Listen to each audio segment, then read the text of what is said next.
Sikloid adalah kurva yang dihasilkan dari sebuah titik pada keliling lingkaran. Jadi begini, misalnya ada sebuah lingkaran. Di lingkaran itu terdapat titik di salah satu kelilingnya. Dan apabila lingkaran ini berputar lurus tanpa tergelincir, ia akan membentuk sikloid. Nah, istilah sikloid itu sendiri berasal dari Galileo Galilei yang menjatuhkan suatu benda dari menara Pari, di mana benda itu membentuk sebuah sikloid terbalik, tetapi ia tidak mengetahuinya. Sehingga setelah diteliti lebih lanjut, ia menemukan bahwa benda terjatuh dari menara Pari ini memiliki sebuah kurva yang berbentuk sikloid. Setelah Pascal tadi telah memikirkan sifat-sifat sikloid, Pascal juga mengusulkan masalah-masalah yang terjadi pada sikloid. Dan terdapat responden yaitu Christopher Wren yang berpendapat bahwa kurva sikloid itu dihasilkan dengan panjang 4 kali diameter dari lingkaran. Jadi, apabila sebuah lingkaran memiliki 14 diameter dan menghasilkan kurva sikloid, kurva sikloid itu akan panjang 14 dikali 4, yaitu sebesar 56 cm. Sikloid ini sudah diteliti oleh para ilmuwan selama 500 tahun terakhir, sehingga sikloid pada zaman sekarang sudah berkembang dan mudah untuk kita pelajari. Jadi, tadi kita sudah mengetahui apa itu sikloid. Sikloid terbentuk dari sebuah titik yang menggelinding di sebuah garis lurus tanpa selip. Ketika sebuah lingkaran bergulir di garis lurus tanpa selip, titik yang kita pilih itu membentuk jejak. Jejak itulah yang disebut dengan sikloid.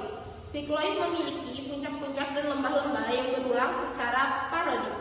Bentuk inilah yang membuat sikloid berbeda dengan kurva-kurva lainnya. Sikloid adalah kurva yang unik. Jadi, sikloid memiliki banyak bentuk. Nah, di sini ada dua bentuk yang paling umum dalam persamaan sikloid, yaitu bentuk parameter dan bentuk kartesian implisit. Persamaan parametrik adalah persamaan yang paling umum digunakan dalam bentuk persamaan sikloid, karena persamaan parametrik ini merajut langsung pada titik yang bergulir di sebuah lingkaran dengan persamaan X sama dengan R dikali theta min sin theta dan Y sama dengan R dikali 1 min cos theta. X dan Y adalah sebuah titik koordinat pada sikloid. Nah, R adalah sebuah jari-jari lingkaran.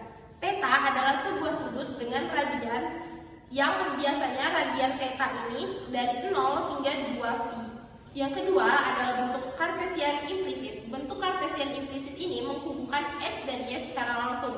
Nah, karena cara ini sangat rumit dan jadi bentuk kartesian implisit ini lebih sering dihindari karena susah mengaplikasikannya secara langsung. Beda dengan persamaan bentuk parameter tadi. Bentuk parameter tadi itu sangat mudah karena kita bisa langsung mempresentasikan gerak titik pada lingkaran yang bergulir.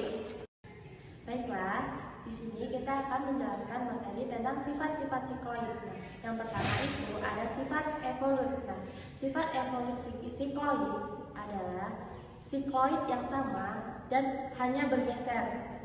Contohnya seperti kita sedang menggulung sebuah lingkaran dengan panjang kurva sikloid. Maka pusat lingkaran itu akan menelusuri sikloid lainnya. Yang kedua, ada sifat isoperimetrik.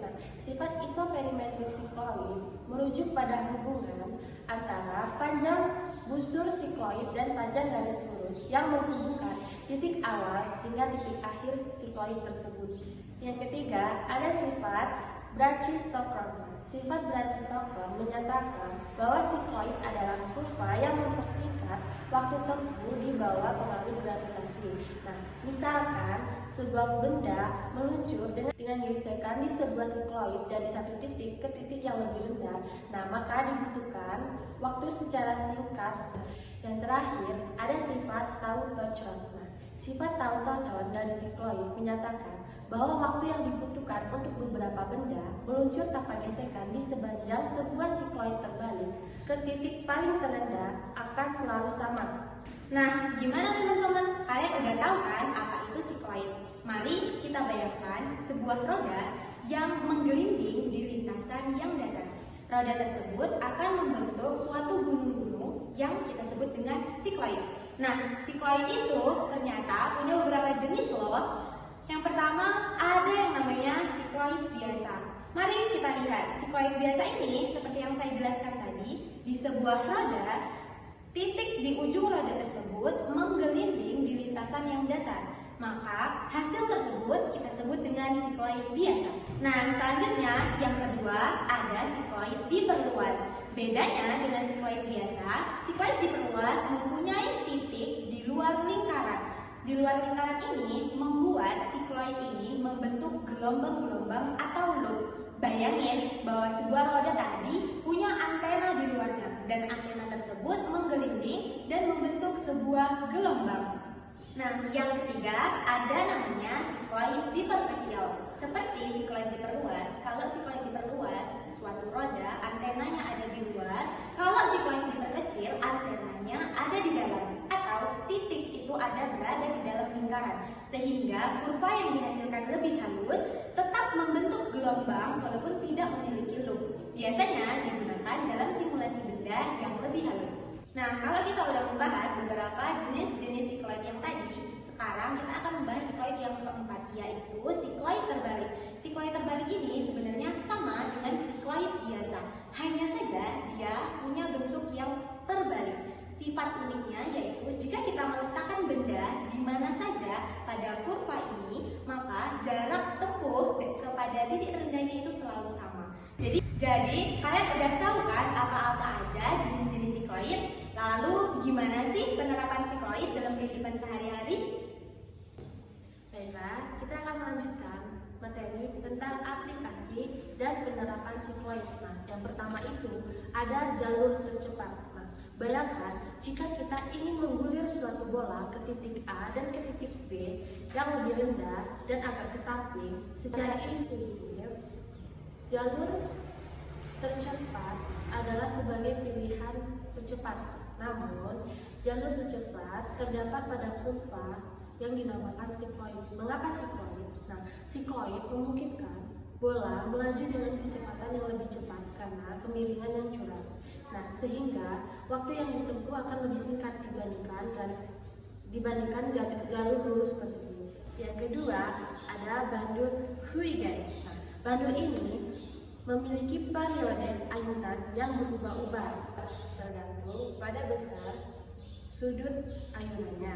Nah, untuk merancang ini perlu kita membentuk sikloid. Nah, mengapa penting membentuk sikloid? Nah, karena dengan periode ini ayunan lebih konstan. Dengan periode ini ayunan lebih konstan. Nah, jam bandul akan menjaga waktu lebih akurat. Nah, terlepas dari besar kecilnya ayunannya. Yang ketiga ada roller coaster. Nah, pada desain roller coaster ini khususnya pada turunan awal dibentuk penyerupai sikloid. Nah, ada beberapa manfaat sikloid pada roller coaster. Yang pertama itu untuk mempersingkat waktu dari atas ke bawah. Yang kedua ada pergerakan dan kenyamanan untuk penumpang. Nah, adapun contoh lainnya aplikasi dan penerapan sikloid yaitu roda gigi sikloidal dan jalur cahaya dan Fermat atau optik. Oke teman-teman, dari tadi teman-teman udah tahu kan apa itu sikloid, jenis-jenisnya, sifat-sifatnya. Nah, dalam matematika itu kita biasanya akan semakin memahami suatu materi ketika kita banyak-banyak latihan. Di sini kita akan mengerjakan beberapa soal. Soal pertama yaitu sebuah roda dengan jari-jari R sama dengan 4 menggelinding tanpa tergelincir pada permukaan datar. Sebuah titik P berada pada keliling roda. Nah, kita dikasih 2 poin ini teman-teman. Tentukan di poin A persamaan parametrik untuk lintasan titik P. Jadi kita ketahui bahwa dan tadi teman-teman sudah belajar persamaan parametrik ya. Kita ketahui bahwa X theta sama dengan R theta dikurang sin theta. Nah, di sini ada Y juga, Y theta sama dengan R dikurang 1 dikurang cos theta. Kita ketahui bahwa R itu adalah 4. Kita masukkan di sini. R sama dengan 4.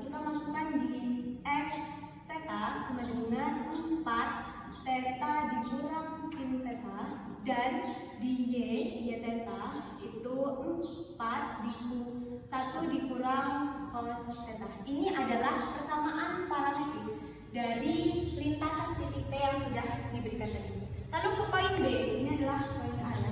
Di poin B, kita disuruh mencari posisi titik P setelah roda berputar sejauh theta sama dengan pi radian. Jadi di sini kita tinggal ubah saja theta ini menjadi pi. Jadi ubah saja. Kita akan langsung ya teman-teman. X sama dengan pi sama dengan 4 pi dikurang sin pi. Nah di sini pi itu bisa kita, jika di dalam kuadrat maka dia 180 nilainya. Lalu kita masukkan saja dikurang sin 180. Nah sin 180 berapa teman-teman? Berapa? 0. Oke. Benar ya, 0. 4 pi dikurang 0. Nah, karena pi dikurang 0 itu adalah tetapi, maka 4 dikali pi sama dengan 4 pi. Ini nilai untuk area X ya. Lalu di Y kita langsung masukkan juga pi-nya. 4 dikurang 1 dikurang cos. Oh, enggak dikurang teman-teman, dikali. 4 dikali 1 dikurang cos pi. Nah, seperti tadi, ini karena sin 80, maka ini juga cos 180. Cos 180 berapa teman-teman? Berapa? Min 1? Oke, benar ya. Min 1. Lalu 1 dikurang min 1 itu sama dengan 2. Maka di sini 4 dikali 2, 8. Kita temukan bahwa posisi titik P, yaitu X dan Y ini, berada pada 4pi dan 8. Ini adalah jawaban untuk poin A dan poin B. Kita lanjut ke soal berikutnya. Ada soal kedua yaitu untuk sikloid dengan persamaan X dengan persamaan parametrik ya. Tentukan nilai theta saat titik berada di puncak. Jadi kita ibaratkan ini teman-teman nomor 2. Kalau seandainya ada grafik, ini adalah X, ini adalah Y. Jika kita ngomongin soal titik puncak, maka titik puncak itu biasanya berada di mana? Di atas, enggak di bawah ya, di atas. Dan kita akan fokus ke persamaan parametrik yang Y. Jadi Y theta sama dengan R 1 dikurang cos theta. Nah, seperti yang saya akan ngomongin soal cos. Kalau cos yang dari tadi kan cos pi itu sama dengan 180. Tapi di sini kita akan mencari situasi cos itu ketika cos itu paling minimum. Kenapa cos minimum? Untuk mencari y maksimum. Kita akan mencari y ini maksimum ya teman-teman. Y maksimum kita membutuhkan cos minimum karena kalau untuk menemukan y maksimum harus menggunakan cos maksimum. Jadi cos theta itu maksimum jika cos theta itu minimum. Jadi ketika cos theta ini minimum, kita akan mendapatkan y maksimumnya. Jadi cos theta minimum itu ketika cos pi sama dengan min 1. Maka ketika cos pi hasilnya min 1, ini adalah cos yang paling minimum. Dan cos yang paling maksimum itu dia lebih besar dari 1. Di sini kita akan masukkan saja min 1 ke dalam persamaan ini ya. Y pi sama dengan R 1 dikurang min 1. Nah, 1 dikurang min 1 ini berapa?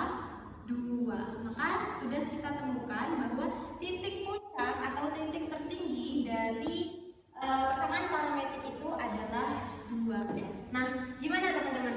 Udah pusing atau semakin pusing? Enggak sampai di sini saja soal-soalnya, masih ada soal-soal berikutnya.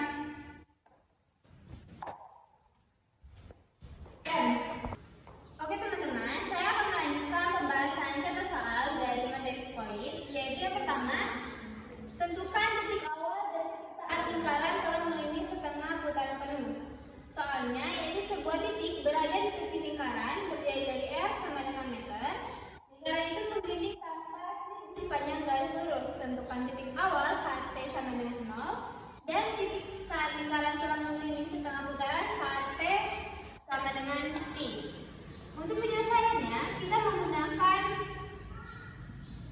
rumus yaitu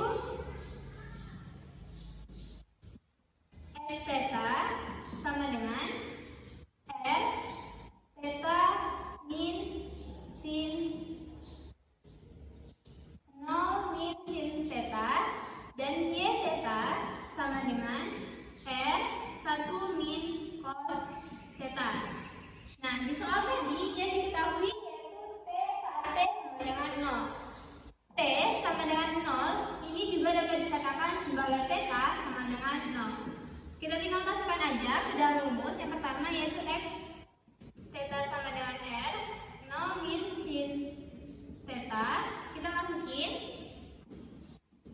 sama dengan R, 0 min sin 0, menghasilkan R, 0 min 0. Karena 0 ini didapatkan dari nilai sin 0, sehingga nilai X dari T sama dengan 0 yaitu 0. Yang kedua yaitu Y theta sama dengan R, 1 min cos theta. Kita tinggal masukin aja nilai tetanya yaitu 0, R 1 min cos 0, R 1 min 1 sama dengan 0. 1 ini merupakan nilai dari cos 0. Sehingga dapat dirumuskan bahwa titik awal dari tepi lingkaran yang berjarak dari R sama dengan meter pada saat T sama dengan 0 yaitu X, Y sama dengan 0,0. Jadi titik awal yang kita dapatkan yaitu 0,0. Oke, untuk pertanyaan kedua yaitu kan ditanyakan titik saat lingkaran telah menggelinding setengah putaran penuh saat T sama dengan V. Nah, seperti yang saya katakan tadi, nilai T ini sama dengan nilai theta. Jadi theta sama dengan V. Jadi kita langsung masukkan aja ke rumus X theta dan Y theta. Kita langsung masukin aja X theta, rumusnya kan R theta min sin theta. X V sama dengan R V min sin V. R V min sin theta bernilai 1, sehingga hasil dari X theta yaitu R theta. Yang kedua yaitu Y theta, R 1 min cos theta.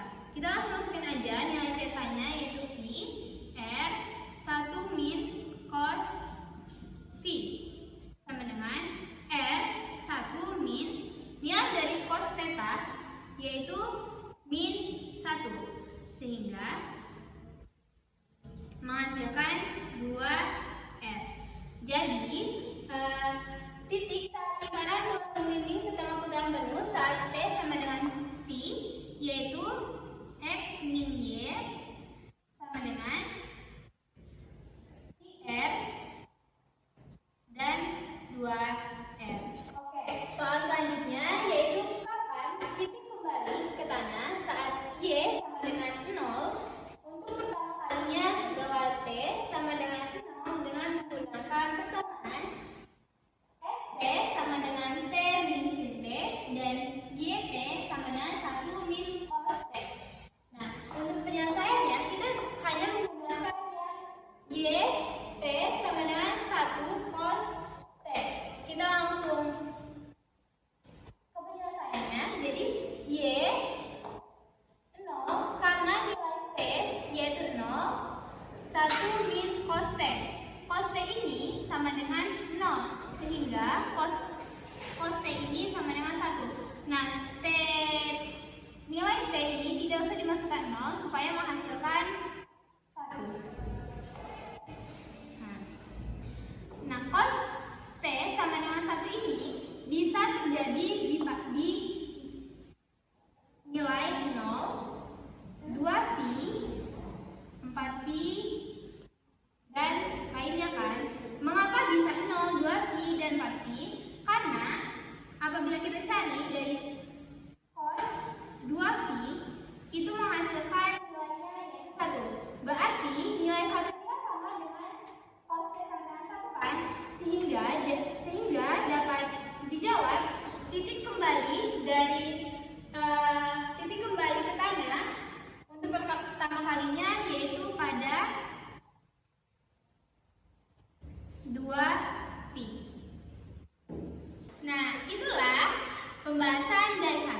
Semoga teman-teman dapat paham, mengerti, dan dapat mempelajarinya lebih lanjut.